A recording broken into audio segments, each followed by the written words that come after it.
question the country will have an answer to is, who do voters believe?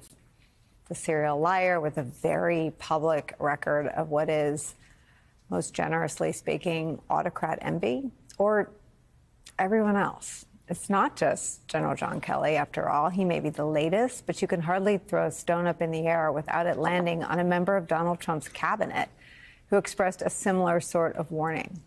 General Kelly isn't even the only general to have had such thoughts. As we've been discussing, former chairman of the Joint Chiefs, Mark Milley, told Bob Woodward Trump is, quote, fascist to the core and, quote, the most dangerous person to the country. A short time later, former Secretary of Defense Jim Mattis reportedly told Bob Woodward he agreed with that assessment. Then there are the 10 retired military leaders, generals and admirals, who have endorsed Vice President Kamala Harris. They did that last month, followed in short order by 700 current and former national security leaders who did the same in an open letter. Just listen to what military leaders had to say about the disgraced ex-president. I mean, 31 years I spent in the Army. I didn't know if my boss was a Democrat or Republican. I didn't know. I didn't care. But since 6 January, things have changed. Insurrection, I said, now's the time to step up.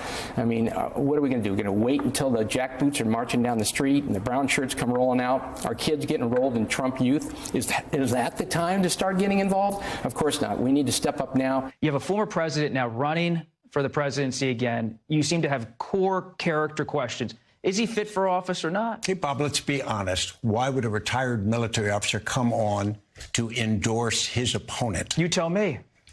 Because I think character is very important. And so I'm voting for character. I'm voting for Kamala Harris. Well, joining our coverage, retired U.S. Marine Corps Lieutenant Colonel, founder of Democratic Majority Action PAC, Amy McGrath, joins us. Also joining us, political strategist, MSNBC senior analyst, the man who has become my human Xanax in these final 13 days, Matt Dowd is here. Paul, I want you to pick up on that last bit of audio we played from General Kelly about Trump feeling like being around wounded warriors and amputees, quote, doesn't look good for me. It's all about him. He's all about self, and it's the opposite of the leadership values that we were all trained in the military. That's why so many of these retired generals are calling out his character. Leadership at its core is about sacrifice, and that's something that Trump fails to do. And you can't help but also compare it to the fact that his kids are not that far away in age from Kelly's kids. His kids could have served. His kids could have died in Afghanistan, and they didn't. So it draws that contrast. But the contempt he has for the disabled, for just about everybody, is an insight into who he truly is. But it's also really, really important because he continues to be focused on such important, strangely important situations, like Vanessa Guillen.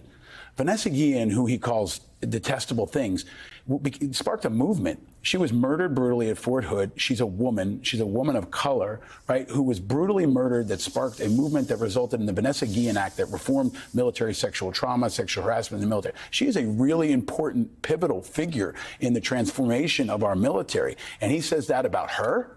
And he says this about wounded people. So the thing I want folks to remember is the military can feel far off. It can feel like other people's kids. It can feel like the other. But I want to remind people, if he feels that way about us, how do you think he feels about you? The guy or gal who have an average job, or you're just working to make a living. If he feels this way about America's superheroes, how does he feel about you? And I hope that's something that folks remember in the next couple of days when they go to the polls. Amy, what explains the abundance of evidence that Trump has disdain for the men and women of the military, in particular those who die, who he describes as losers and suckers, in particular those who spend time in captivity, John McCain, in particular those who are shot down, George H.W. Bush, in particular the amputees? Yeah, clearly Donald Trump doesn't get it. And one of the things that General Kelly said really struck with me is he said, you know, Donald Trump has rejected what America is all about. You know, just to take one of those things that you just listed off, prisoners of war, you know, it's reported in the Atlantic now that, you know, Donald Trump said that prisoners of war should just be left behind.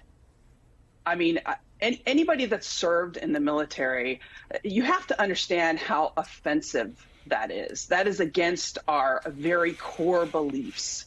And, you know, but this is a long pattern with Donald Trump. He's been disrespecting the military for a very long time and frankly, disrespecting American values. I mean, he is the opposite of everything that I learned and was taught at the U.S. Naval Academy and everything I learned about leadership and character in the United States Marine Corps.